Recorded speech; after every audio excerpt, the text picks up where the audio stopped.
for somebody who can be like, that's a baker's dozen. That's 373. That's pi squared times 4. You can't do. I tried, and then I tried to come up with something clever, and Matt Fratty's 50. So no, I 60. I got ahead of myself, and I couldn't. It's kind of weird. Dylan's. Let's see. How old are you? 26.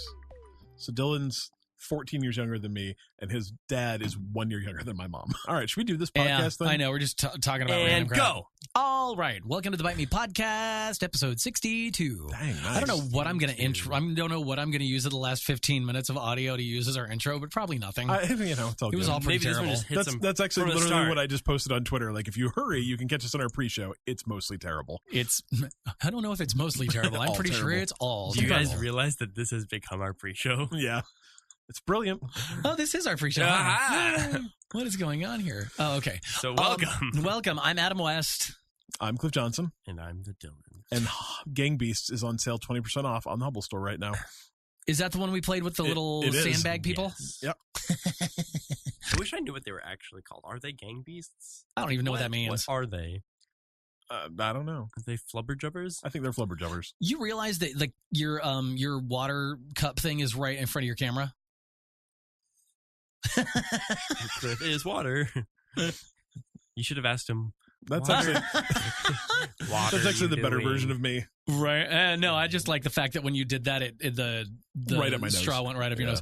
If you're listening to this on your favorite podcast app or whatever, wondering what we're talking about, and if you didn't know this, you can watch us live on Mixer mostly every week, barring any unforeseen technical difficulties and or operator error. Of which there are many. We're still working out the kinks, but when all the kinks are unkinked, then we're unkinky. Then, but I did a smart thing.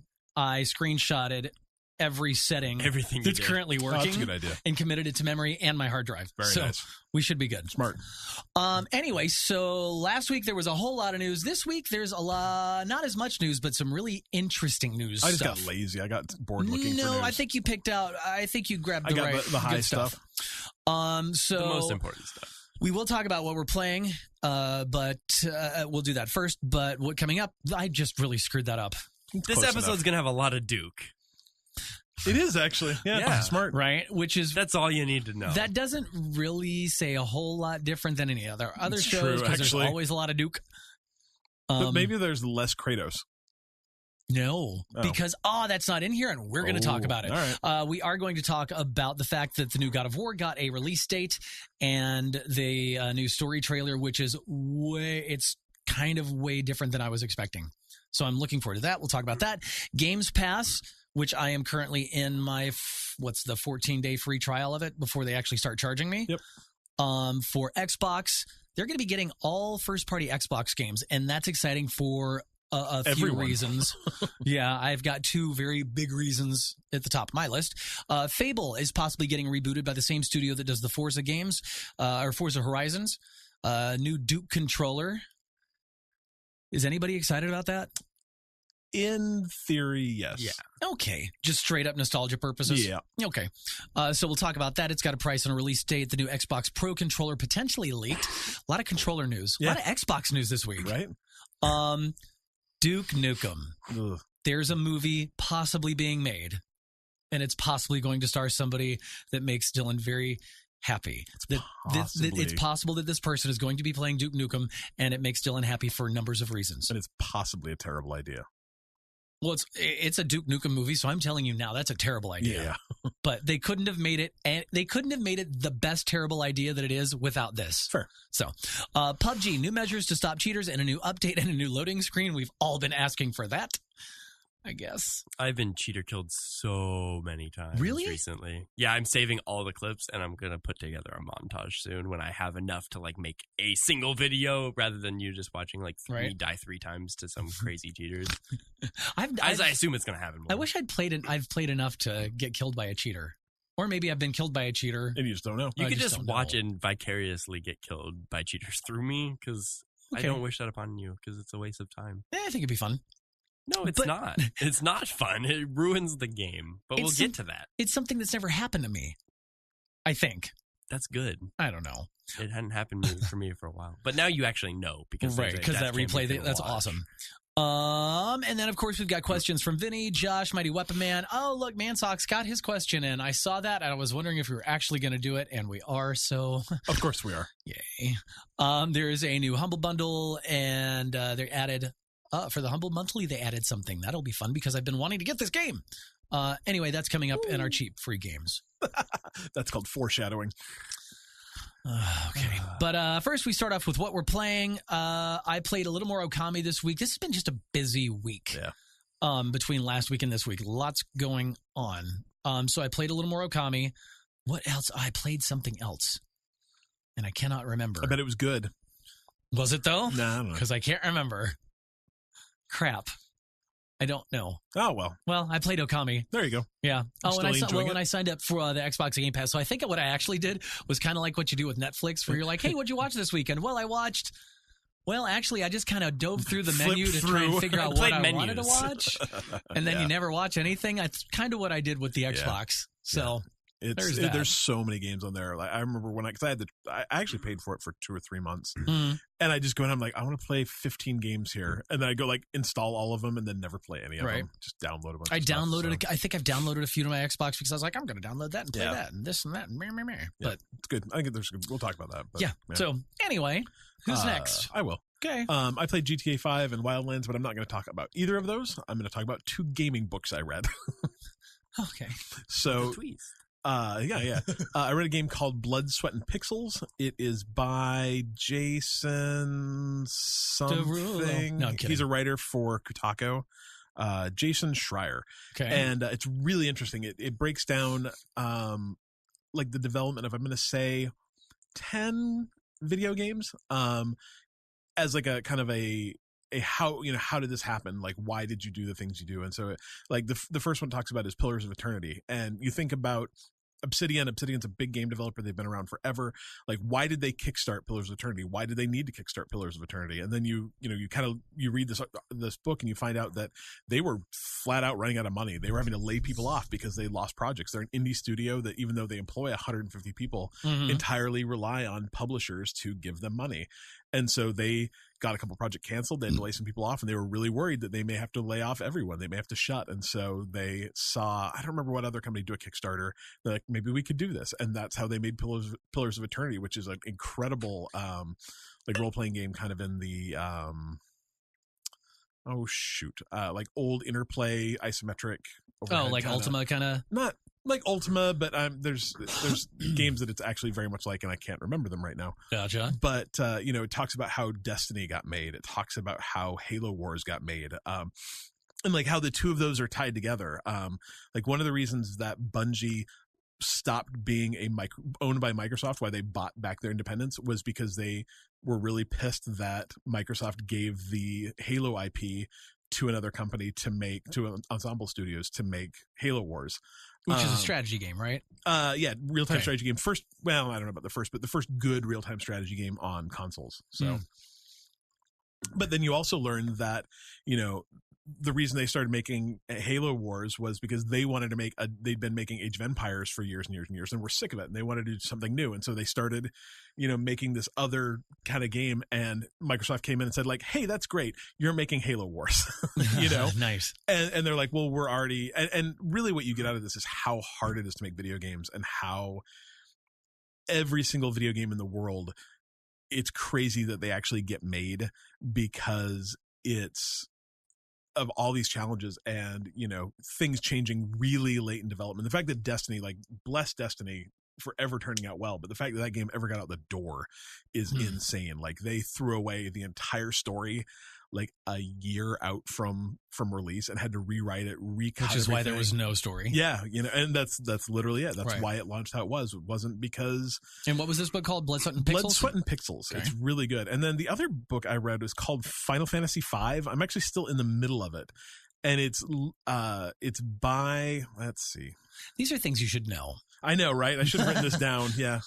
He's bad with names. Chris Kohler, and it's literally about this guy, and this guy's probably about our age, like probably late 30s, early 40s, and just his memory of how Final Fantasy V worked. And the Final Fantasy Which was V Final Fantasy 2 for us. No, it's right? actually Final Fantasy V in Japan, never released in the United States. Okay. And so this is his story of falling in love with Japanese RPGs and then giving the history of how those all worked and how Final Fantasy came about and how the Dragon Quest games came about and how they fought each other, and importing a copy of Final Fantasy V to the United States to play in his Nintendo and not speaking Japanese, and working with a bunch of people that he met over the early like 1990s internet to come together to translate this game. And it's really interesting. And there's an entire series of books. They're called the Boss Fight books, and they're written by different people, and they're just all about different video games. They're very interesting. So that's the first one I've read. It's real good so far. So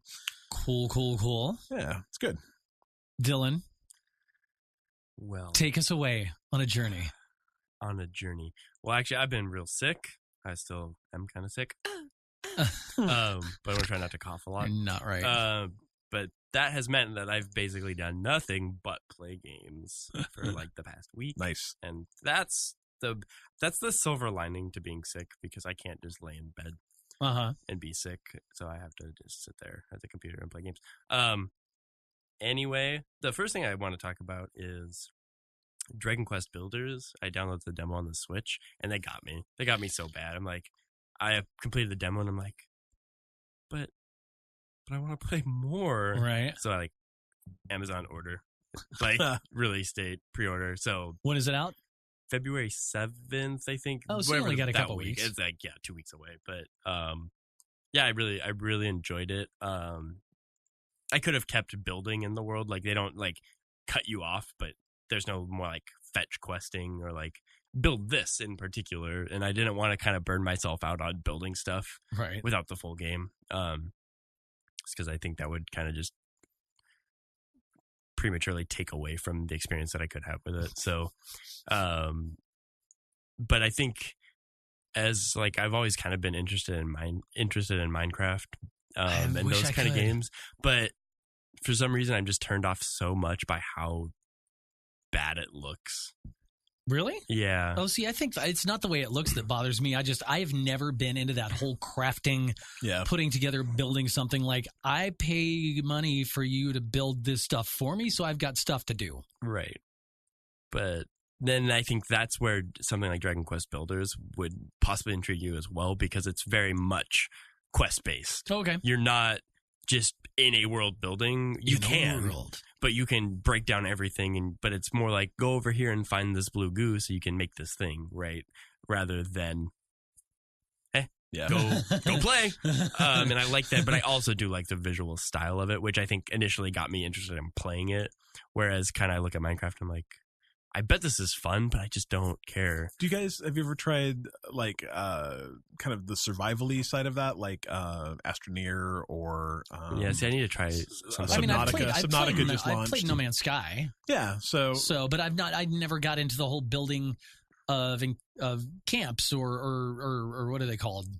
Yeah, I don't know, but homesteads or whatever. I think that is actually something like that. I never got into the building. But I mean, even No Man's Sky has that kind of same thing. Find these things in order to make this thing, in order to make these things. I mean, that's really all Minecraft is too. It's and Minecraft does have a story too. If you play the single player, there is an end point. And there's bosses, and it just depends on kind of how you want to play it. So. I'm really curious when they do the HD.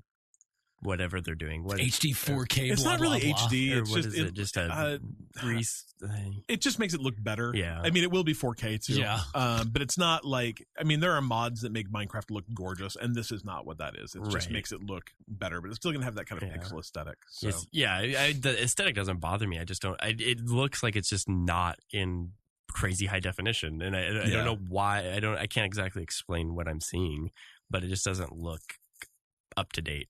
Sure. I kind of similar when we were talking about the new Monster Hunter earlier, and I kind of thought back and I was like, I liked the idea of Monster Hunter, but it just looked dated. The initial trailer of that game looked awful. The stuff I've seen since then looks good. Yeah, the E3 trailer, I think, was terribly cut and really unattractive. Yeah, but I was thinking back, I did get the Monster Hunter whatever edition they did on Wii U, which was kind of like a Was that like a 3DS port or something? No, I think it was a port from whatever Monster Hunter was on whatever other system. They did do it on 3DS too. You could. They had it on it's massive on the PSP and the 3DS or the DS systems. I'm not sure exactly where it came from, but I tried it and it just like it was cool, but it just didn't. I didn't feel like I was in that world with those monsters because it just looked dated rather than being kind of new and clean.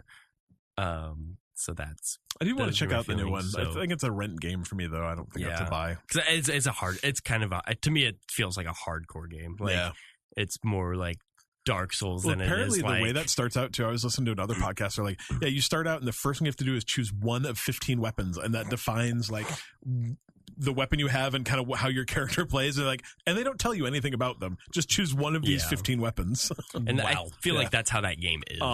It's very, I mean... Go kill big monsters with your crazy weapon, doing crazy stuff with crazy big weapons. Yeah. Are we still talking about what you played? Yeah. Oh, I got confused. I'm like, what are we? I just looked at the notes circular, and I'm like, what? To be honest. Well, I was relating that game to Minecraft, but moving forward, it's a good day for Byte Me. I really thought, I'm like, where are we at? Playing a lot of Heroes of the Storm, getting better at that game. Feeling out some more characters, but we got a lot of other people playing it now, so we actually get like groups of 5 in there playing, and that's super fun. We are basically just playing against bots at this point because we have some people that are really new to MOBAs and this game, so we're trying to just let them kind of figure the game out, and that's cool because you get to learn more characters that way, and you can just try different things, but everyone seems to be enjoying it, so it's fun to have the big group on there. So it kind of depends how many people you have in the group, and like, well, if we have 4, we can play PUBG. If we have 5, we can play Heroes of the Storm, or we can play Siege. And sometimes we have 6, and it's like, well, everyone needs to buy Overwatch now, so or we're kicking someone out. So that's happened a few times, and it's usually me. And then I've been playing Fortnite a lot. Trying the Battle Royale, which I've started to play it enough now where I'm kind of getting the hang of it, where I can actually kill people and survive later in the game, like getting top 10s. Not quite getting that high yet. Kind of figuring out the building, how that works, because that's a tricky mechanic. And after I've really played this, I'm like, ever comparing this to PUBG was a complete mistake, as we've said before. Like, those things should not even be considered in the same conversation. Both battle royale games. And that's literally the only thing that ties them together. It does feel really floaty and arcadey, and some of the guns make me scratch my head because I'm like, how are these gunfights playing out? It's like, I just don't touch the shotguns anymore because you apparently have to be really close to somebody. But if you're really close, it'll wreck you. I got killed by someone who broke through a wall and one-shotted me with a shotgun. I mean, it was like, bam, bam, crash, boom, and I was dead. It was like almost startling it happened so fast. I kind of wish I could see what damage I was doing though, sometimes, because just so I knew what was going on in these gunfights. Because I feel like I have the upper hand and then I just lose, and then I see them after I die. It lets you see their camera, and then I'm like, well, he has 99 health. Yeah. Like, how much shield did he have? Maybe you're just a really bad shot. No, because like you can see the pings like going off. I have an SMG, and it's like tick tick tick tick tick tick tick tick tick, and then it's like do, and I'm like tick tick tick tick tick, and I hit him a few more times, and I'm like, he still has full health. He just had big armor. What's going on? But it's like early game because I always die in the first like 2 minutes, so I don't know. There's no way he has 100 armor at that point all the time. I mean, I don't know. Do you know? That's why I'm asking. I want a way to know. More Fortnite cheaters. Like, how much? How much? It's a fun game, though. Do they do that in PUBG? Do they show you? No. Okay. But it's really, to me, PUBG's pretty clear when you... Right. You either kill someone or you don't. It's pretty obvious because it's not... I mean, it's realistic in the sense of you headshot someone and they just lose. They die. Yeah. Gotcha. Or unless they have a helmet and it takes the helmet off and hurts them pretty bad. But can you really shoot the helmet off people? I don't know that. Can you really? Yeah. Oh, that's fun. The helmet will take the damage and then it disappears. Interesting. Oh yeah. Huh. Anyway, I kind of think it's funny, but I think my least favorite part, not that I dislike it completely about Fortnite, but is just the battle royale part of it. Like, I don't really care about the 100-player survival. Like, to me, the building mechanic works great. It's fun. Yeah, the resourcing is cool. Like, I break down stuff and I can build things. That's cool. Like, the weapons are fun. That's cool. But it's like, actually surviving to be the last person is like the backseat to my experience. So it makes me wonder. And it makes me wonder if I'm going to fall into the trap of actually trying Save the World, which is the Fortnite Fight Zombies game. He's going to buy the free-to-play game. Yeah. Oh, yeah, do it. Yeah. It's only like, what, $30? It's $40. And if you buy like the crazy deluxe editions, you get like a free copy to send to your friend. So, and then you get like loot pinatas. So it's just like pinatas. It's basically spending microtransactions. If you do get it, I have a couple of free loot pinatas that they gave me at PAX because I got kicked out of line. So, you were the one. Yeah, I think I'm just gonna try it. Like, it's really not that much to lose on something I'm probably going to enjoy. And if anyone else is into enjoying it, that way I can actually speak on it. Like, is this game fun? Is it really that grindy? I've heard it's pretty convoluted in the menus and like all the different things you upgrade, but I mean, I'm sure it's fun. I kind of wonder if it's one of those things though that you'd get better at the building, and so you'd be better at the building in Fortnite. I'm also wondering that too. If it kind of gives me a sandbox to use the weapons, build things, and then I can be efficient and go and maybe have more fun playing Battle Royale and having those two experiences together, which just kind of stinks when this one's free and this one isn't, but it's going to be, and I want to play both. And or you could just get the Battle Royale trainer for $4. I think that's really more of a PUBG trainer. I know. Though. Yeah, I'm just saying. I've thought about buying that though. I really have. I've come real close a couple times, but it's I've like thought about it. Like when I'm playing Battle Royale, it's like I want to make a really cool base. Like I want to build this cool fort. And then hope the circle ends on me. But it's like, that's really kind of how it is, though. It's like if I knew, like, and at the end, you might have some time if it's not too saturated with people. Like, you could build a cool base. Like, I've made cool little brick houses to fight people out of. Like, that's really cool. But it's so like there and then it's gone. Right. Like, I'd like to have a little bit more satisfaction in building a cool base and setting some traps and then fighting off waves of zombies if that's what it takes. Like, players would be cool, but that works too. So that's what I've been playing. That's what he's been playing. But I'm really excited to play Sea of Thieves because I got the beta ready to go this weekend. Yeah. Is that this weekend? Yep. It started today. Oh, so man, and I'm going out of town this weekend. I won't be able to play anything this weekend. Bummer. I mean, I could bring my laptop. It does have crossplay. Maybe I will. Yeah, I got it installed on both my things right now. Just ready to go. We're gonna talk about in our next segment why I'm probably not gonna. Well, I'm not going to buy it. No. I don't want to buy. I mean, I want to buy it, but I'm not going to either. Yeah, same. So, and I will tell you all about the reasons why in our next segment, which is called News. Thank you. That was a good lead up. You like that? Yeah. So in our section of news, we're going to lead off with, we were just talking about Sea of Thieves and the beta. Yes. Okay. Closed beta. Closed beta. So for those of you who pre-order and insiders, maybe it's if you signed up to be in the insider program before December 1st. Right. So. I did not. Oh, then you can't play this weekend anyway. That's fine because it was just announced with Game Pass that the Xbox is expanding to include new releases from Microsoft Studios. So basically, all the first-party games like the Crackdowns and the Sea of Thieves State of Decay. The what? State of Decay. That's going to be good. Forza. Halo. Oh, they're all going to be included day one when they're released to Xbox Game Pass. Yeah, if you don't remember, Games Pass is the like $10 subscription service. It's $10 a month. I don't think there's a yearly get it cheaper option. I think it's just pretty much $10 a month. There's not. I want to say that they did offer like a 6 months for $60 kind of deal, but it doesn't save you any money if you just want to prepay. Yeah. So, but it's $10 and it gets you access to about 100 games. And they do as of right now, there's over 100. Yeah, and they do add new games every month. And some of them are really good. There's some top shelf stuff in there. Gears of War 4 is in there, which I bought that, and then I think Halo 5 is too. That's in there. Yeah, there's a lot of good stuff. And I was thinking about it. I was going, do I want to spend the money on this gaming service that I may or may not really use? Because PlayStation Now, I'm not using it, even though I paid for the full year. And I always kind of saw that though, like that wasn't ever going to be a. I don't know, like when I do use it, it's fun. Oh yeah, and it's got a great catalog of stuff. But the whole first day one releasing of their first party stuff, that's the clincher for me. Yeah. I'm going to do it. The way to look at this to me is if you were planning on buying at least 2, probably even 1 first party Xbox games this year, it's worth $120. And if you're going to buy 2, it's totally worth it because you're going to get both of them and save $20 and get a bunch of other because they're $60 a piece, so it's Well, yeah. Oh, yeah, that's right. Oh, math. Yeah, math is hard. But, it's worth it. But then you also have access to all these other games. And, like a couple of people have pointed out that, but if you stop paying for it, you're not going to have them any longer. But most games, I don't think, have a multi-year appeal, And that's kind of been the thing that's kind of worried me about Sea of Thieves is I want to play it, but I've been a bit worried that it was a game that I was going to want to play long term. You know what I mean? Like, it's a fun game. I've been in the alpha for a while.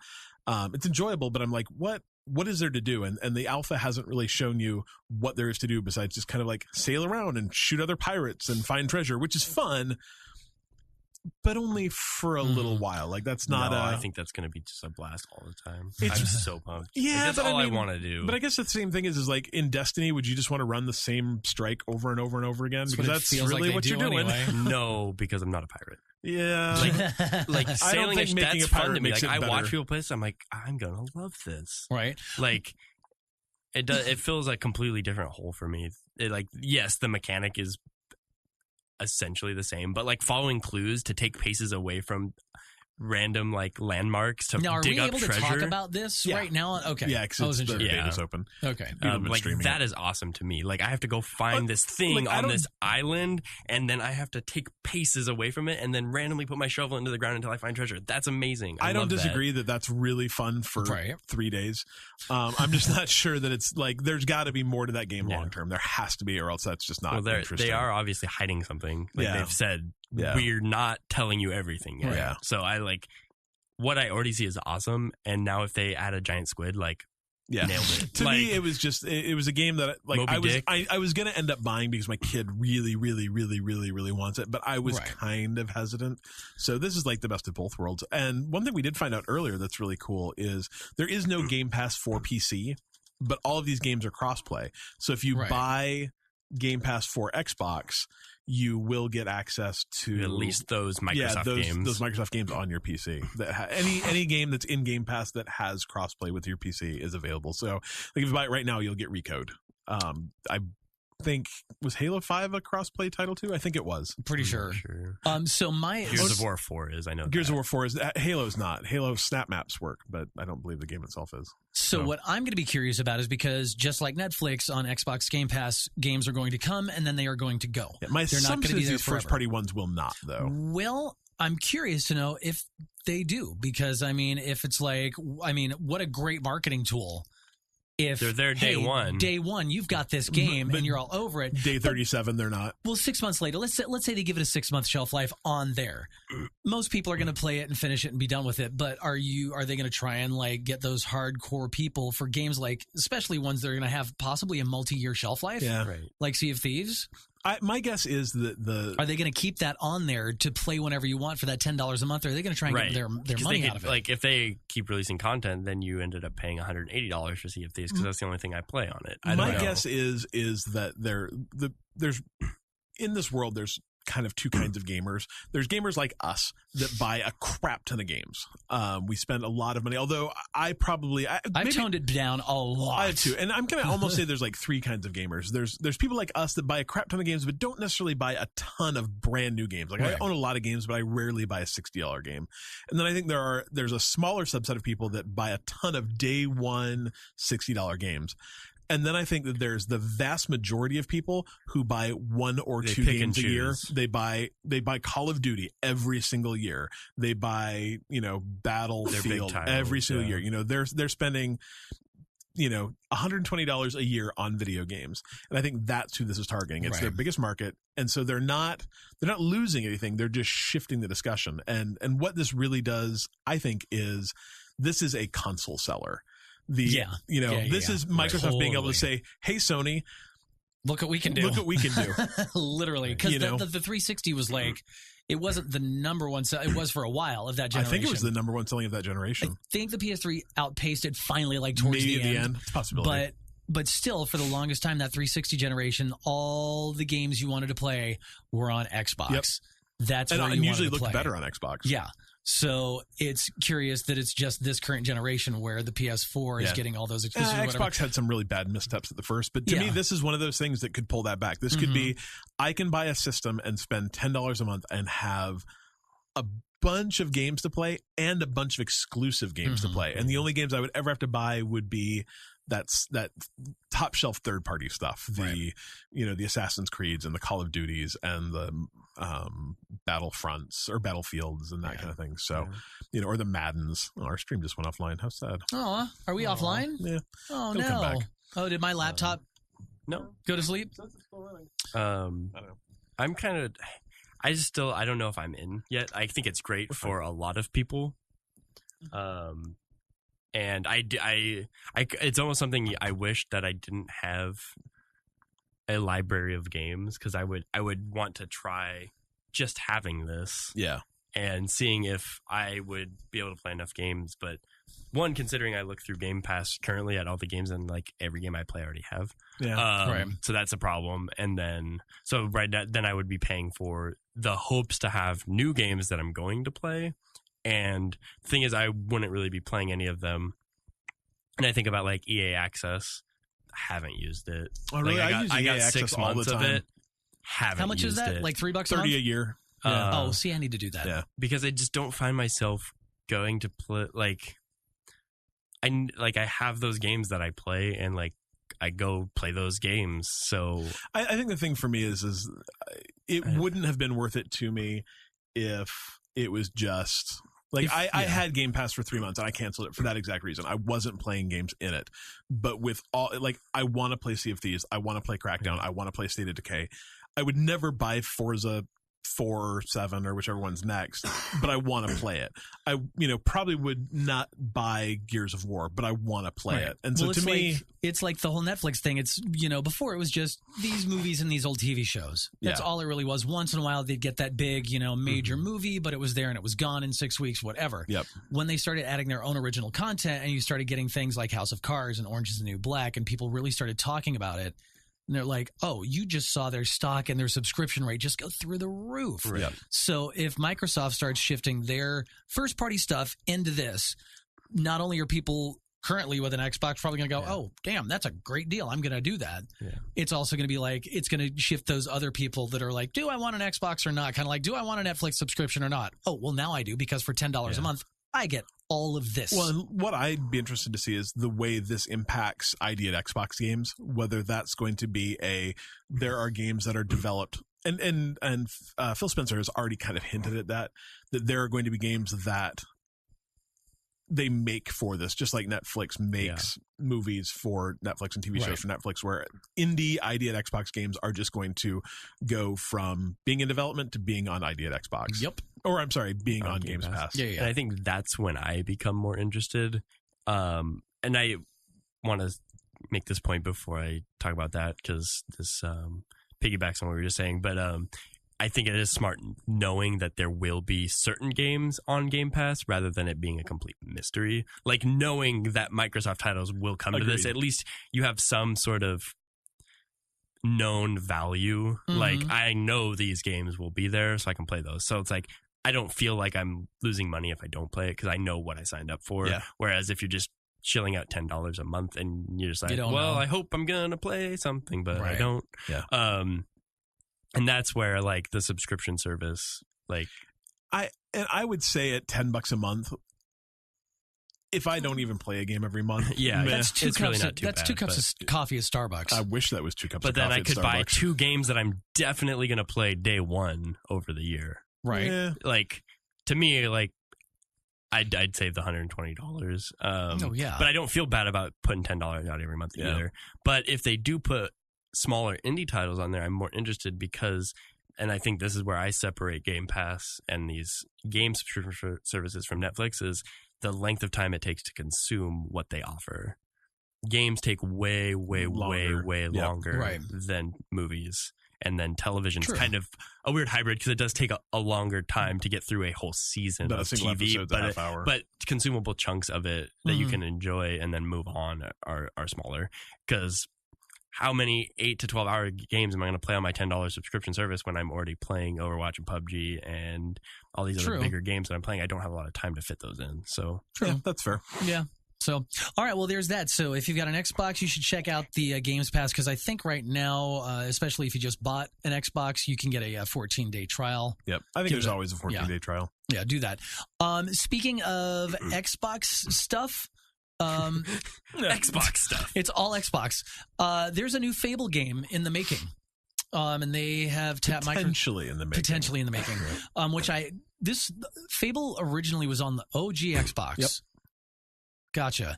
And I had one, but I literally played, I don't remember what I played on the Xbox. Because I got it free from the first station I worked at in Portland when I moved there. And they were like, here, have an Xbox. And I'm like, I don't know what to do with this giant brick. They were huge, they were massive. Oh, my gosh. So, but it's kind of like a open world-y. Yeah, I mean, what really distinguished it from other role-playing games is they had a kind of a concept of good versus evil. And your character would kind of evolve based on that. Yeah, and so if you made bad decisions and did horrible things, you'd grow horns. You'd grow horns, and you'd get more devilish looking. Oh, okay. And if you made good decisions, then you wouldn't. And so that was kind of the big selling point. Big selling point of it. And it's a Peter Molyneux game, and that was also the other kind of flip side of it, is that Peter Molyneux, during the development of Fable 1, 2, and 3, made huge promises about what that game was going to be. And you'd plant a tree at the first of the game and it would grow to be a giant oak. And Peter Molyneux is very, very famous for overstating what his games are going to be, but any of those things over-promising and under-delivering? Yes. Okay. The game was still great, but it was not never the as game good as he said it was going to be. Did he have anything to do with No Man's Sky? I'm just curious. He did not, but I mean, he should have. He had a lot of things to do with a lot of other games.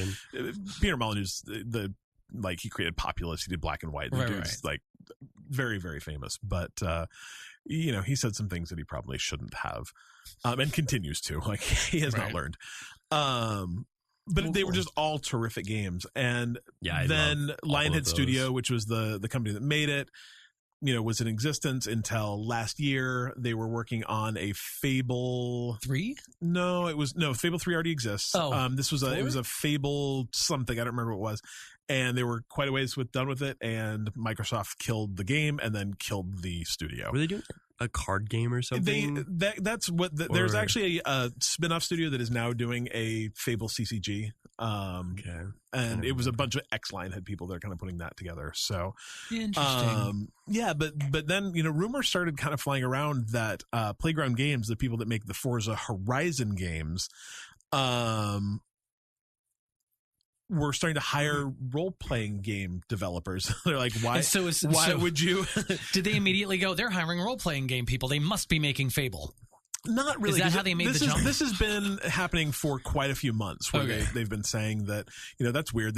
And what they've said is, we're spinning up a second studio to do a new game, or a second team within our studio to do a new game. And Eurogamer kind of broke it that it's going to be Fable. It's still unconfirmed, and Microsoft has very much said, like, hey, we don't comment on. Microsoft responded by saying Microsoft does not comment on rumor or speculation. Yeah. So, we break our own news. But the interesting thing about Playground is, tell you what news there is to be news. Right. The interesting thing about Playground is they are not owned by Microsoft. They're a Microsoft first-party studio, but Microsoft does not own them like they did Lionhead, or like they did BioWare, or not BioWare, the Halo people, Bungie, back in the day. Like, they're an independent studio that Microsoft just deals with. So it's interesting for them to get that license. It'll be interesting to see if they actually do what they do with it. But my guess would be that this is probably not a current gen Xbox game. My guess is this would be. You don't know that. It could be, but I mean, I think it's only been in development for maybe 6 months. I mean, it's a possibility they could get it out in 2019. Maybe they'll kickstart it and get a lot of money. I'm kidding. I don't know. That was actually one thing that was really interesting in that book, is that the average, if you want to figure out how much a game is going to cost, the average cost is $10,000 per developer. Wow. So think about that's it in the United States per developer. So if you have 100 developers, that's what, $1 million a month. But their developers better be making $10,000, more than $10,000 per month. Oh, per month. Gotcha. I'm like, that's not a lot of money. No, yeah, okay. $10,000 per month. Man, I'm in the wrong business. Yeah. Well, and that doesn't necessarily mean when you think about what a person costs, it's their salary plus benefits plus overhead plus. But yeah, $10,000 a month. Well, this will be cool if this actually is a thing, because like I said, I remember that was on the OG Xbox. I love Fable. Yeah, I did all too. Of them, really. Yeah, I owned it, and I watched. The funny thing is, I actually probably watched other people play that game more than I did. Yeah, just as much or more. Yeah. Because I at least played through it once, but I definitely watched. Yeah, I watched my brother play it probably 5 times, and people come over like, "Oh, Fable's cool." I'm like, Why don't I watch you play that again? Right. It did have crunchy chicks though. Those were my favorite way to gain evil. Crunchy chicks. Yeah, they crunch because of the bones. Oh, that's really lovely. Speaking of the OG Xbox, if you've got giant hands, I do. If you can hold a Whopper. You can hold the new old controller, the Xbox. The Duke. He's getting the Duke again. And like you had an OG X. Did you have a Duke or did it come with the X? The S? It had a Duke. It was the massive, big, giant. I'm like, it's like holding my face. I actually didn't have a Duke. My friend had a Duke, and I liked playing with his Duke. You adored it? I will let that pass without comment. Yeah. I adored the Duke controller. Really? I love the size of them. I love the heft of them. I've got very big hands, and so for me, it always strong. Yeah, it always felt really good in my hands. Like, am I going to buy one? No. They're $70. They're wired. The wired is the big turnoff. Exactly. I would if it was wireless, I'd buy it for fun. Yeah. Yeah. It's not wireless? No, it's wired. Wires are just a thing of the past. Yeah. But why would they do that? I don't understand. This is very confusing to me. So because it's got a detachable USB cord. So I'm wondering if it's probably chargeable would be my guess. That's why I would be like, well, it's got to be wireless. The reason I would guess is that the only Xboxes that support Bluetooth are the S and the X, and they don't have a huge install base. And the original Xbox One uses Microsoft's proprietary communication protocol for your controller to talk to it. And because this isn't a licensed Xbox controller, they probably can't get access to that. So it has to be USB. That's silly. It's super cool looking. Can't they just do like a Wi-Fi kind of like RF it doesn't work that way. Man. Yeah, so I don't think it's coming out the end of March. It's going to be $70, which is a lot for a novelty controller, but damn, I think it's awesome that they actually did it. Seamus Blackley he was kind of the father of the original OG Xbox, and he's been the one that's pushing for this to come back. That dude is fascinating. He stopped doing video games and now does these crazy super forward thinking physics things with 3D printing. Like, the dude's a genius. He's like, on the side, maybe I'll get the Duke back. He's also one of the very first verified Twitter people that actually followed us. Oh, right. Well, what I don't know why, but he did. Yeah, we appreciate it. And then when is this coming out? It's happening in March. All right. Yeah, so I think it's really cool. I will not buy one. If you've got giant hands and $70 to spend on a wired controller, knock yourself out. I think it's really cool, though. All right. Before we get into this Duke Nukem stuff, God of War. It's not in the show notes. I know that. Yep, do it. God of War we finally have a release date, April 20th, 4/20. So it's going to be a long day for a lot of people doing a lot of different things. Something else is coming out 4/20. I mean, besides there's a movie. There's a movie coming out on 4/20. I think there's another game, too. I can't remember, but I know there's a movie coming out that's got somebody in it like Seth Rogen or something stupid. And I'm like, well, that makes sense. Anyway, so God of War, did you watch the new trailer? I did not. No. What? Sorry, man. How could that This is your game. I've never played a God of War game. So first of all, you need to play a God of War game. So I really, really enjoyed this new trailer because the first couple of trailers I said, I don't know how I'm going to feel about this because it's like Kratos in this new thing and how is he, why is he over here now? What's going on? Basically, it's not a different Kratos in a different world or on a different timeline or something. It's still Kratos. Sure. Just he has tried to start his life over. He has moved on. He is not the God of War, or the Kratos from the original games, but he still is. He's tried to leave that life behind, start over again. And this is all about how that rage and that anger that lives in him is now in his son. And it's all about his son trying to overcome it. So the story looks great. the action and everything looks great. I'm really excited. So April 20th, if you've got a PS4 and you're a God of War fan, like most people I know. Should be. Yeah, I definitely will play this when it happens. Yeah, I need to. This really just gives me a big and timed incentive to beat God of War 3 because I have the HD re-release and I've not played it and I've been meaning to. So good. I'm trying to get GTA 5 out of the way and maybe I'll push into God of War 3 next. I mean, you could probably push through it pretty quick. It's only like 15 hours, I think. If that. Yeah. Like if you just sat down and just blew through it, you could be through it in 10 hours. Nice. I think. That's my guess. So I guess we'll see. And it's really bloody and lots of dead stuff. And never mind. And what? And button mashy? No, naked people. I love naked people. I'm a huge fan of naked people. Well, lots of nakedness. Apparently it is 10 hours, so that's good. There you go. Yeah. So if you haven't seen this yet, just look it up. The new trailer, we'll post it on Facebook or whatever. And I know I posted on Facebook. There hasn't been a game that's made me go, I'm going to spend $150 so I can get all this extra crap that I don't need until this came along.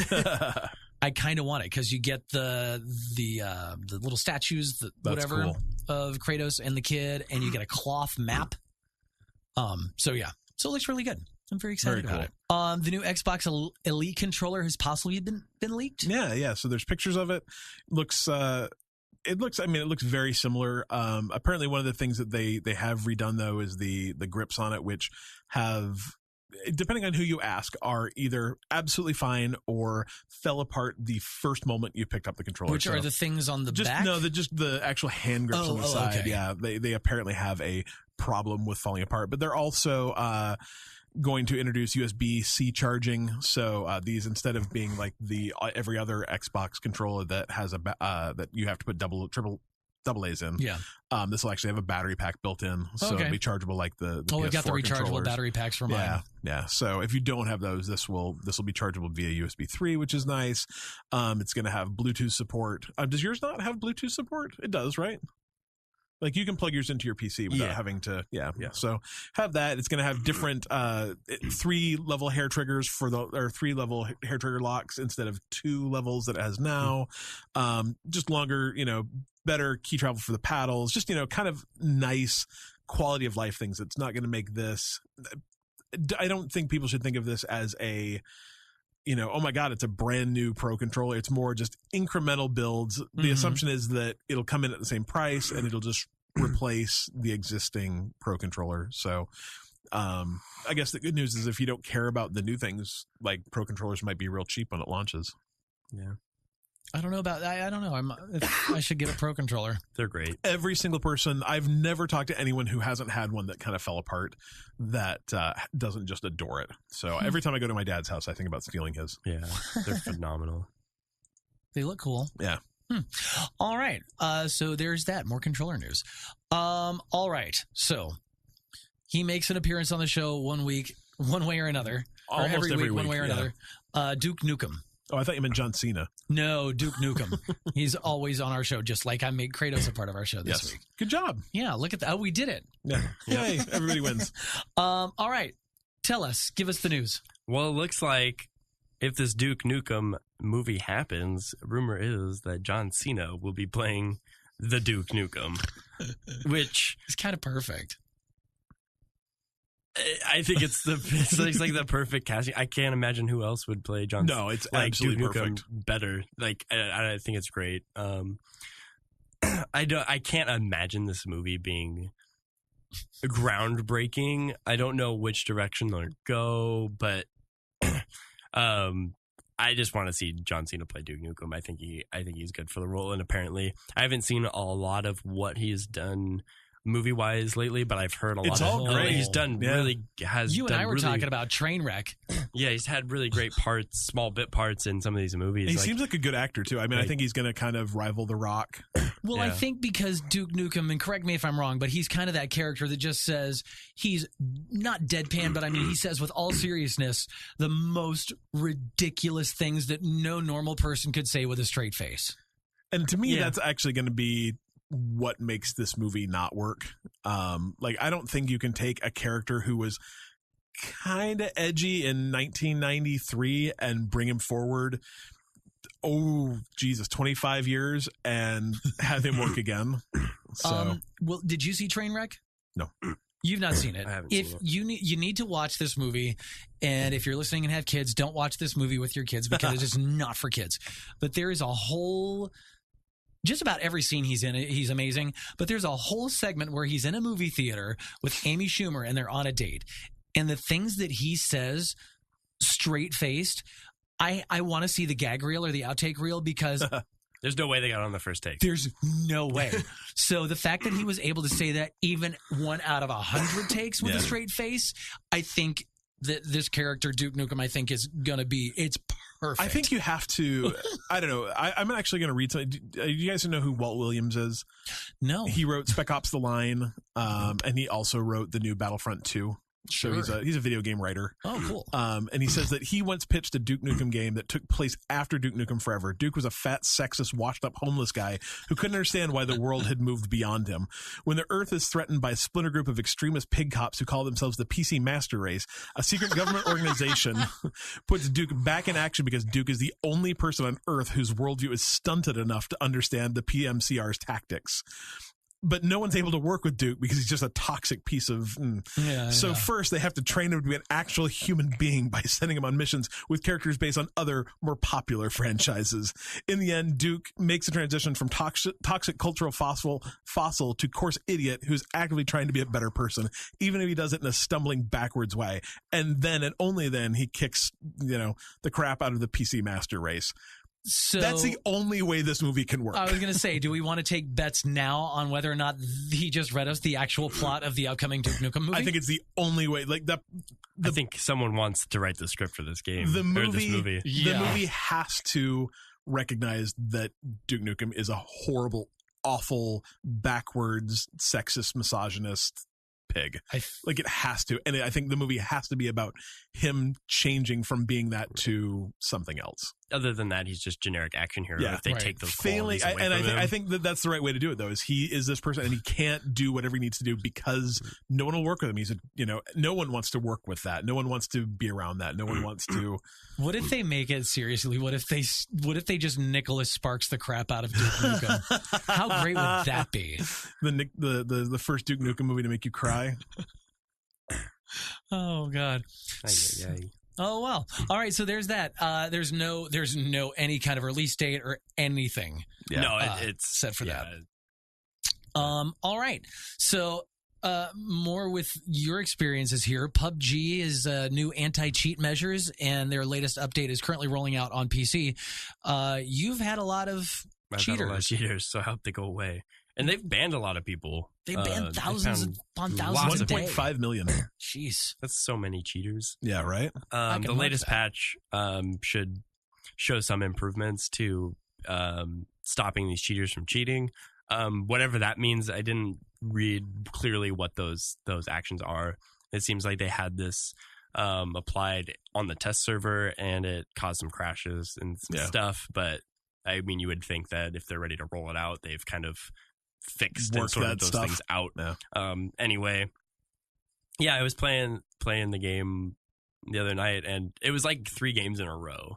Like early on in the game, actually the first time I think it was late game, and like hiding behind a rock, having a sniper duel with this guy. And I had like an 8x scope on my sniper rifle. I'm like shooting him. I'm like trying to get the range. Because it was a long shot across this valley. It's not like point the crosshair on the guy's head and shoot. It's like aim 10 feet above him, and it's dropping. And I kind of like zone in, and then he goes and he swings over, pulls the trigger, boom, headshot. And I was like, there is no way, because he did not have the length of scope I had. He had like a 4x scope, and he was aimed like above my head and to the right, like just over there a little bit. Like it was close. Like, I mean, it possibly could have, but at the speed at which he whipped over a 4x, like that's luck or cheating. Like, and I'm for the cheating. first shot, that's. You, and we've talked about this a lot. I 100% don't understand why you would enjoy doing this. Like, unless your enjoyment comes from making other people's games less fun. Like, if that's what you like, killing other people to make them lose, I don't understand why that's something that you'd find enjoyable. Yeah. And then the second time, came out of a room and he shot me real fast, and I was like, that was bizarre, but like that one was believable. Like, right. I wasn't sure, but then the replay? My buddy came, and he goes, like, if you're right in front of me, like turn 45 degrees to the right and goes, brrr, and then he's just dead. Like he was aiming 45 degrees to the right of him and killed him. What? Dead. And then the third time right after, like literally the next game, I come barreling out of this house, pass by this guy. They shoot their shotgun after they've passed me. Like 180 degrees facing the opposite direction. Boom. I fall on my knees. What? Well, and it's funny. So I saw a video where a guy had a shotgun and he was just like bouncing around some hillside. Right. And he's shooting at such long range and stuff. And just blowing people away. That's crazy. Yeah, it's so weird. Like, but yeah, it's just, to me, that's not fun in the least. Like, if I'm not good at something, that's fine. Yeah. But let me be not good at it because I suck, not because you're cheating. Yeah. Nor do I want to like try to fix my not goodness with like needing auto aim. Like, can I just watch a movie at that point? Like, why do I have to click buttons to kill the bad guys? Why can't I just let Rambo do it? Like, seriously, he's pretty good at it. I'll just let him take over. But that's funny. That's really. And as of right now, over 100,000 players have been permanently banned. Wow. Like permanently, they're not coming back. So other changes, by the way, other than just the anti-cheat measures in this update, so multiple pre-match starting locations. Yeah, so instead of dumping everyone basically into one place, you're going to start pushing people out into different places, and you won't be able to get guns. All right, there is that. That is your section of news. That is all the news that is news that could be news all week. The news fit to read over the internet. Sure, we'll call it that. All right. I saved you from a bad joke there. Thank you. We've got some questions from Josh, we got some questions, including one from Josh, MightyWepaman, Mansocks, and... Hey, yo, Vin. What's up? What you got for us this week? I think he's still watching us right now on the mixer. Oh, there he is. Oh, and hey, Kevin's there too. Glaskin, what up, yo? All right. So taking a page out of Extra's book from last week, Vinny's got a quiz for us. He says the Guinness Book of World Records contains some records set by the gamers, but some of the games themselves set some records as well. And he's going to ask some of those questions right now. Keep in mind, these are world records recorded in May of 2014, so no games after that are a part of this list. Perfect. Guinness has some catch up to do. Any of these. Well, let's do it. Yeah. How are we checking ourselves? I have the answers here. But you've not looked them up. You've not looked at them. No, I have a text file that he sent me. Oh, okay. And I can open it and then scroll up and whatever. So. Perfect.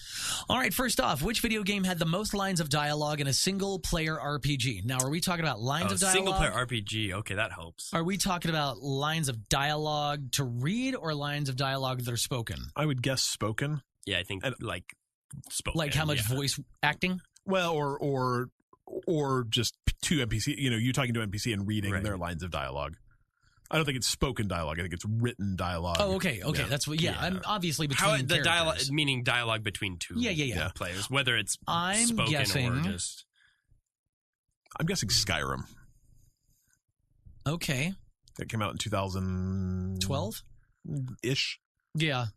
Really? Mm-hmm. I'm gonna say Knights of the Old Republic. Good choice. That's my guess.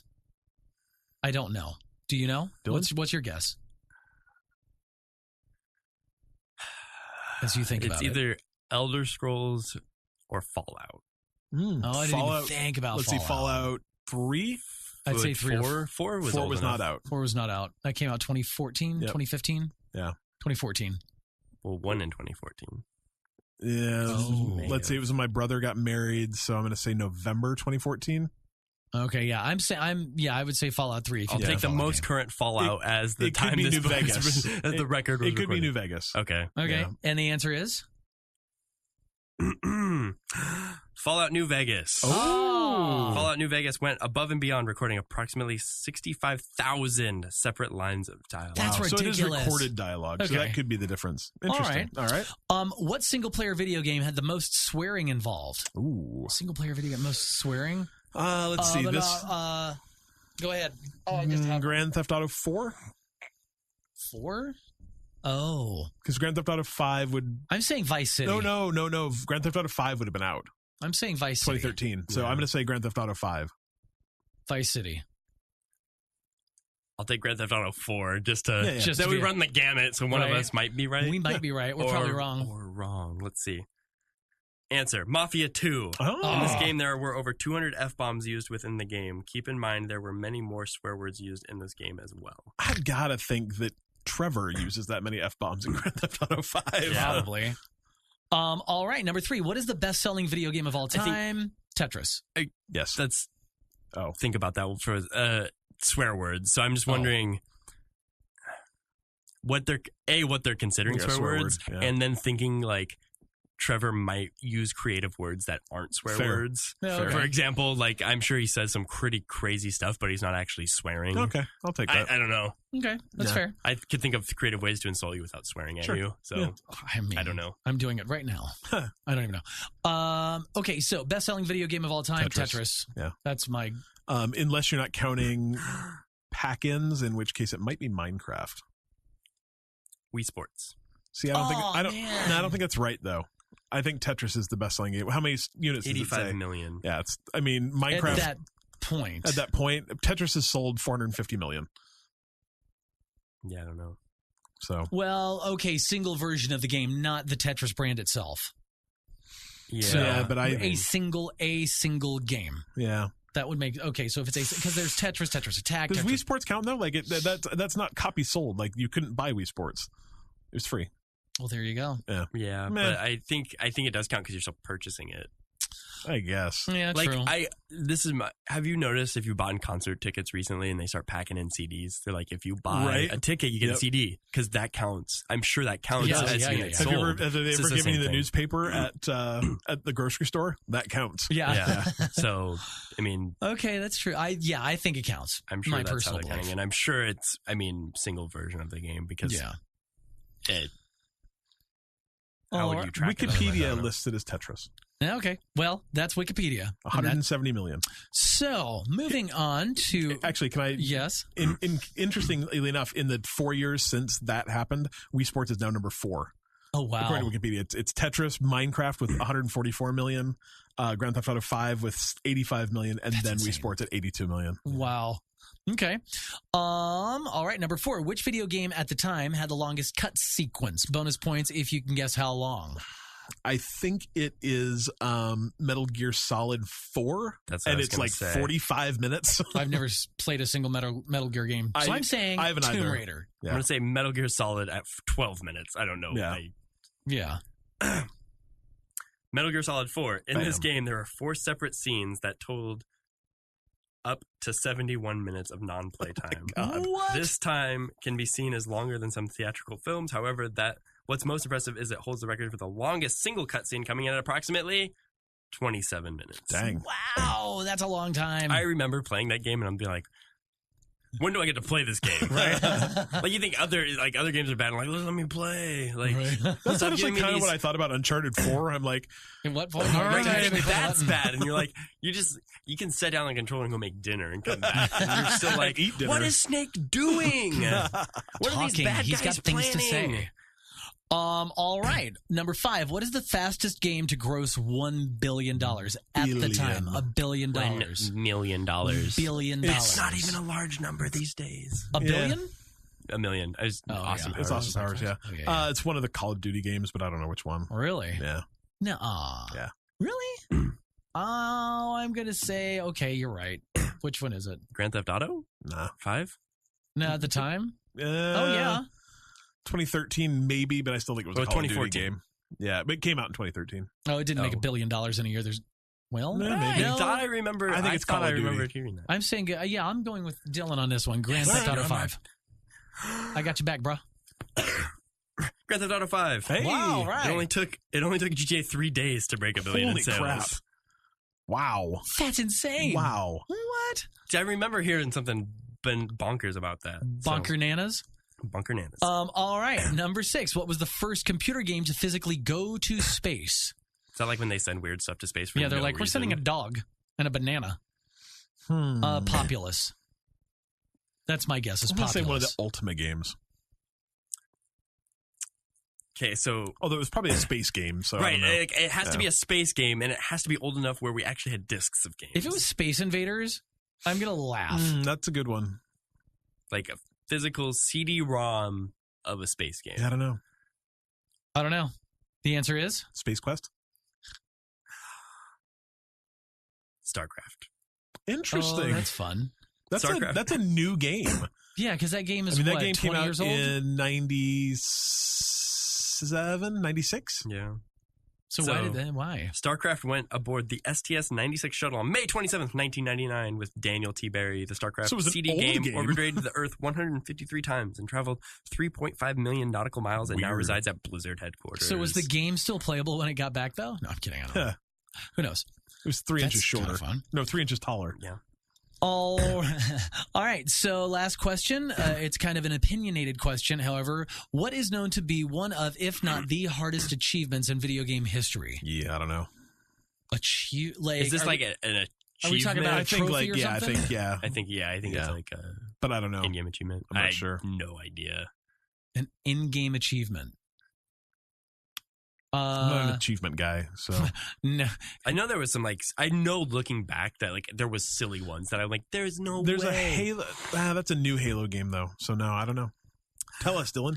Gears of War 3, Seriously 3.0, which I think is the name of the achievement. Gears of War 3 had an achievement called Seriously 3.0, where you had to earn every Onyx medal, of which there were 65 of. Just to name a few, to get some of these Onyx medals, you needed to earn 500 MVP ribbons, win 3,000 matches, complete 6,000 kills with 6 different weapons, get first blood 3,000 times, complete 240 campaign chapters without dying, etc. This is only 10, but out of the 65 medals, one would need in order to get that achievement. Damn. What? I wonder how many people have gotten it. Yeah. So someone had to have, right? I got an achievement the other day in Grand Theft Auto that to me was a very, very basic, I thought everyone did this mission, and popped up, this is a platinum achievement. Only 2.5% of people have ever done this. I love that feature when it pops up and tells you how many people have actually got that achievement. This was you've played Grand Theft Auto. Have you played Grand Theft Auto? Not yet. So when you're Trevor and you have to go get the dude. Are you spoiling it? No, it's they're wayside missions. When you're doing bail bounty hunting. No. Yeah, so it's the first bounty hunting mission with Trevor. I brought it back. They're like, no one's done this. I'm like, really? That's weird. All right, thank you for that, Vinny. That was a fun little quiz. Question from Josh. Next, with Nintendo's brief release of new games, what are you most excited for and why? He's excited for Mario Tennis. Dylan, watch out. Don't know what that means. Apparently, Dylan's very excited about Mario Tennis as well. Okay. Mario Tennis. Yeah. I played so much Mario Tennis on N64. So yeah, but this is not the same kind of Mario Tennis, is it? I mean, it looked like it was going to be a different type of Mario Tennis game. Did it? At least that's what I thought. I don't know at least how it's going to have be. newer. It's going to have newer, a different type of story mode or a different type of. I don't know. If I get to play Mario Tennis again, I'm happy. Right. I don't know what I'd be most excited for out of this last bit of news. I think what I'm probably going to be excited for the most is Bayonetta 3. Oh yeah. I've not played the first 2 yet, but that's coming out in the double. Yeah. The buy one get one packet. Yeah. Next month. Excited to get. Oh, that's coming soon, isn't it? Yeah. I'm excited to play all the Bayonettas. Yeah. I'm really looking forward to the new Yoshi game because I've not played a lot of those kind of one-off Yoshi titles, and they look super fun. That one looks just absolutely adorable, and the aesthetic's great. I'm cautiously excited about Project Octopath Traveler.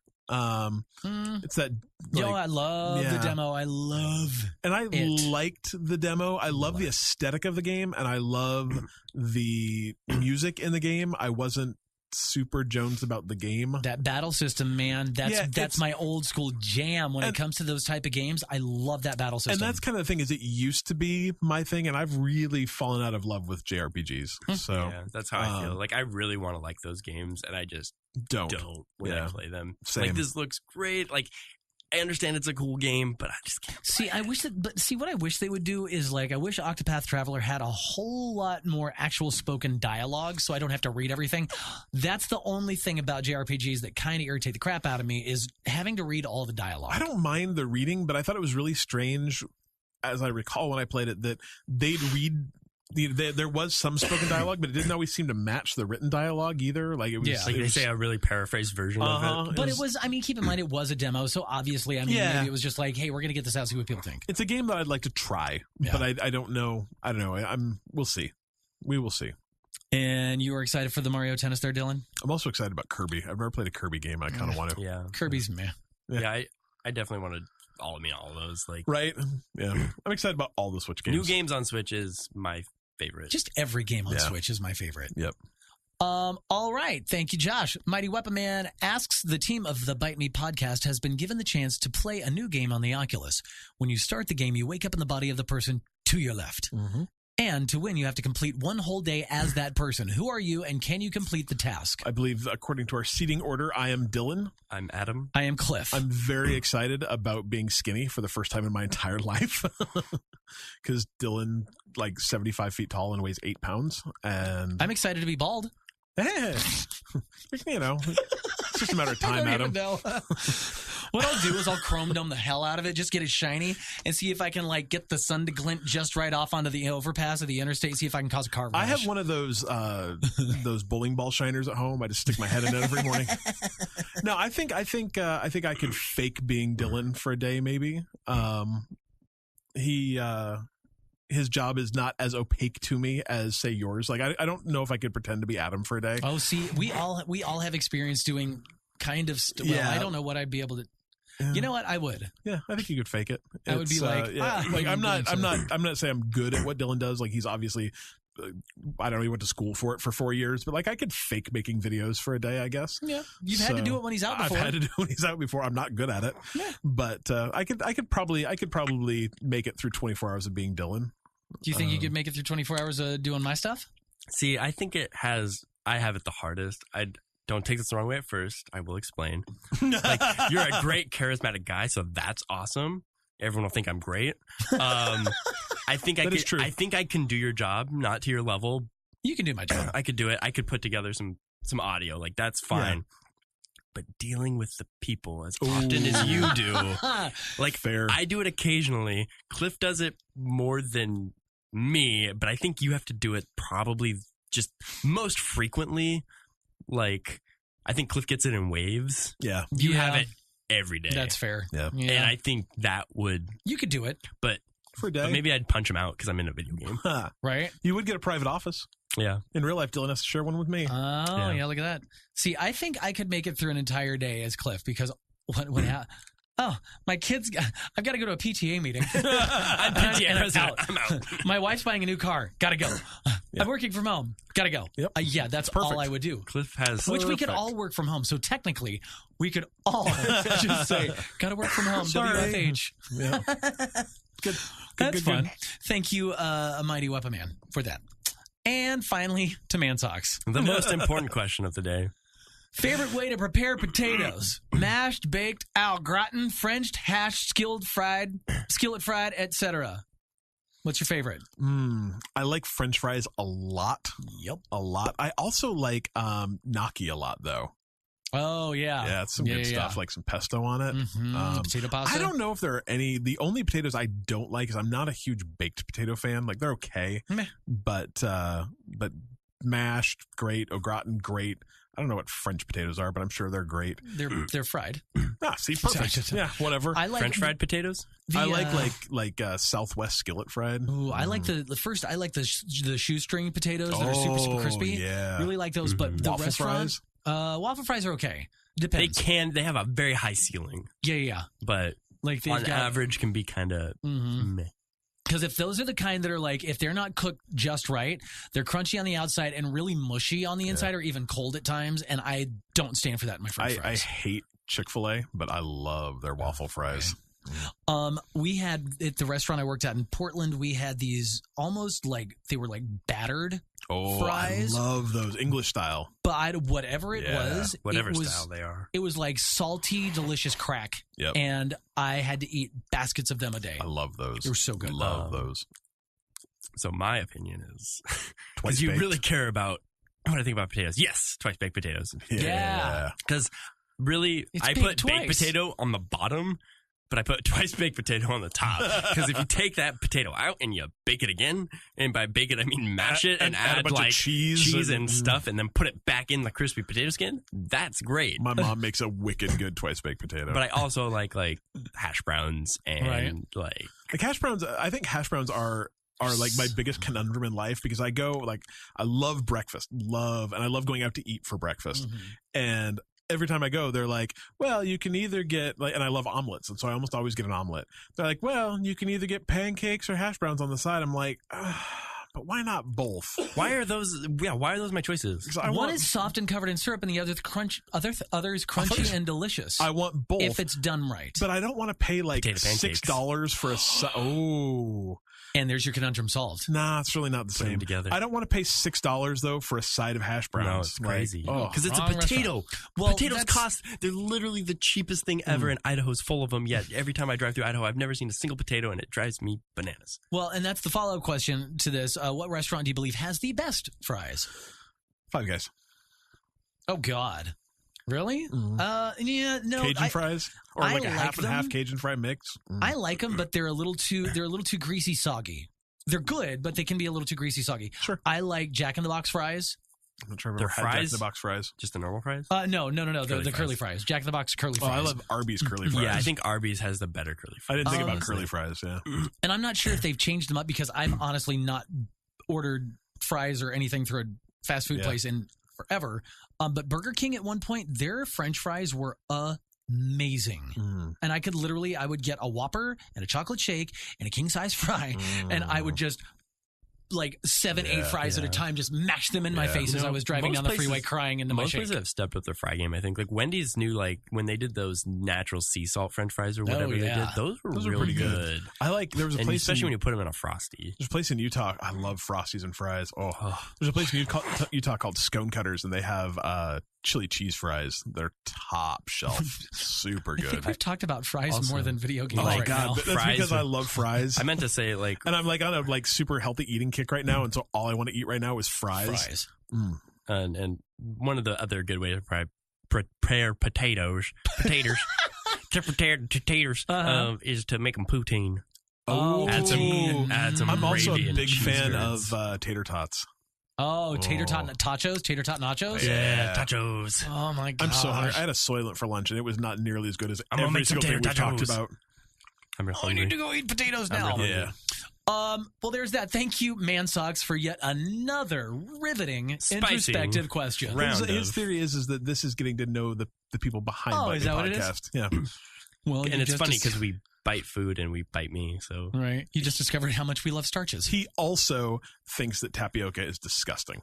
Well, and he's also wrong. Very wrong. I was like, wait a minute, he's not. Yeah, you're alone in that thought, sir. Yeah. Go cry into your potatoes. Anyway. All right, wrapping it up with some cheap free games this week. It looks like Humble Bundle has a new bundle up called the Paradox Bundle. Yeah, this is great. You can get Magika 2 in it, which is for a great game. $1. For last time I checked, it was less than $6. You can get right now it's less than $7.50. Less than $7.50. Sorry, you should have bought earlier. You can get Pillars of Eternity, which we were talking about earlier. That is a absolutely amazing overhead isometric role playing game from Obsidian. I think that everyone would like that.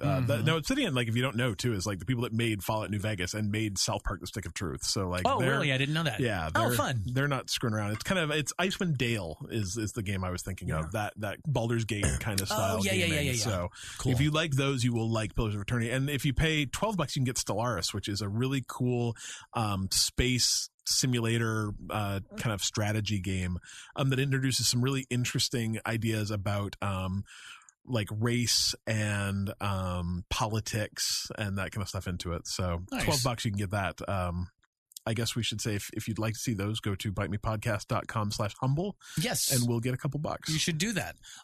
When you go through that link, also make sure you check out this month's monthly Humble Bundle or next month's Humble Bundle, because they just added first it was Civ VI, which is not even a year old. Plus both both DLCs. the DLCs, which are maybe it's right at a year old. But regardless, that's $60, $70 worth of content right there. For $12 is amazing. And now they have just thrown in this little game called Owlboy. Yeah, if you don't remember Owlboy, we talked about it probably, I'm going to say almost 6 or 7 months ago. Right, yeah. And it's terrific. I paid $25 for that game, and I don't regret anything. Almost paid $25 for that game 7 or 8 different times. Yeah. Glad I held out. Yeah, so it's a just beautiful like 16-bit platformer where you play this. Your character's mute and he is an owl, and he's a boy too. It seems like a boy owl.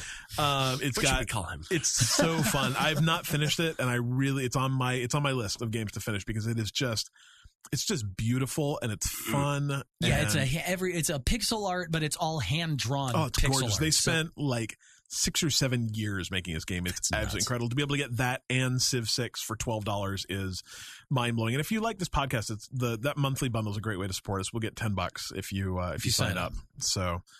Yay. I think I might do it. Yeah, you can't give us $12. Sorry. Why not? It's against the rules. Man, I can't go. I can't log into my Humble Bundle right now. So there's that. Get your Humble Bundle right now for next month. Do it if you pay early. You can unlock both, right? I'm I'm really excited about that one. I'm probably going to do it just for the DLC and Owlboy, even though I have Civ 6. Do it for the DLC. I can do it. I can give it to somebody. We can give away 2 copies of Civ 6. Nice. That's a pretty good giveaway. So yeah. We also have a copy of Lucky's Tale to give away eventually. Dylan's going to beat it, and if you want to beat it, you can. But I got it for my Xbox. Oh, perfect. Yeah, that was one of the ones I'm like, I'm going to buy a couple of games. And you bought that? Yeah, I got playing it. I'm like, meh, it's okay. I got 2 copies of it for Christmas. Oh, nice. Yeah. Well, with that is that. That is that. Thank you for listening. Thanks for watching on Mixer. That is the same word as that. Yes. So thanks again. If you're listening to us on iTunes or whatever, like us, rate us, review us. And we'll send you stuff. Yeah. Just stickers, for liking probably. Us. Well, maybe. They like me. They really like me. They really like me. Or we'll just send you random pictures of ourselves like stuck on Ring Pop. It's actually a grab bag. So find us, follow us, like us on all the social medias. Byte Me Podcast, BYTE Me Podcast, and ByteMePodcast.com. And also Humble Bundle. It's a great thing. It supports a lot of great charities, and in turn, you can help support what we're doing here at the show. ByteMePodcast.com/humble. Humble. Yeah. I'm gonna try to stream some Sea of Thieves with some scallywags. Yeah. We should do a co-stream on Sunday morning. Yeah. Well, I'm going to be in San Francisco. Sorry, that's probably better. I guess. Yeah. You can sail the real salty seas in San Francisco. Oh, I want to go to Alcatraz. If there's tours right now. I want to go to Alcatraz too. Really, if you buy look now because that sells out, so buy your tickets ahead of time. Crap, I didn't think about it. Yeah. Okay. Might still be there. All right. Thanks for watching on Mixer. It's mixer.com/ByteMePodcast. Follow us there. And do we do Facebook and Twitter? Yeah, Facebook and Twitter. And awesome. All that stuff. All the things.